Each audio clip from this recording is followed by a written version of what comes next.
Les jardins botaniques et musées d'histoire naturelle de Suisse abritent plus de 60 millions d'objets. Derrière chacun d'eux se cache une histoire unique, parfois même fantastique, à tel point qu'on pourrait ne pas la croire. Faites-vous votre propre opinion. L'histoire qui suit est-elle vraie ou totalement inventée ? Voilà, bienvenue dans le musée d'histoire naturelle de Fribourg. Ici, on se trouve dans la salle des vertébrés du monde et je vous demanderai de me suivre. Je vais vous montrer un objet qui fait particulièrement la fierté de Fribourg. Ici, je suis à côté d'un objet super qu'on a ici au musée d'histoire naturelle, c'est la baleine. Alors vous allez me dire, on est à 500 km des côtes, qu'est-ce qu'une baleine vient faire à Fribourg?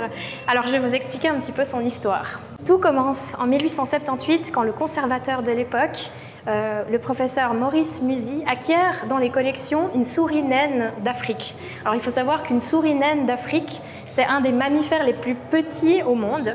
Et du coup là germe une idée dans sa tête, ça serait super quand même de pouvoir présenter autant un des plus petits mammifères qu'on a sur la planète et un des plus grands. Donc évidemment une baleine. Alors là il va commencer à faire une enquête pour trouver une baleine, c'est quand même pas le truc qu'on peut trouver à Fribourg. Il va faire jouer un peu son réseau de taxidermistes, il va notamment prendre contact avec les services côtiers d'Allemagne, de France, d'Italie, de différents endroits dans ces pays, aussi des Pays-Bas.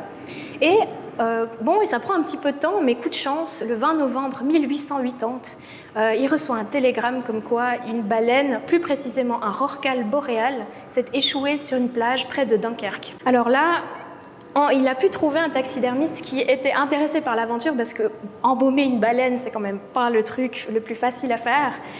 Finalement, c'est Otto Berchtold, un taxidermiste bernois, qui va se rendre sur place.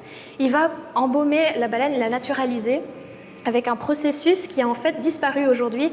On ne sait pas quel produit chimique, on ne sait pas qu'est-ce qu'il a utilisé pour naturaliser cette baleine. N'empêche, elle est naturalisée et elle va commencer son voyage pour Fribourg.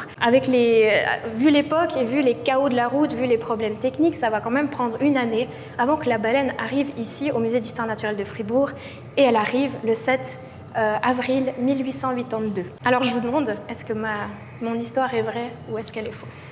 Jouez avec nous et découvrez d'autres histoires incroyables sur le site fantasticstories.ch. Vous pouvez aussi nous rencontrer lors de la journée des collections d'histoire naturelle. À bientôt!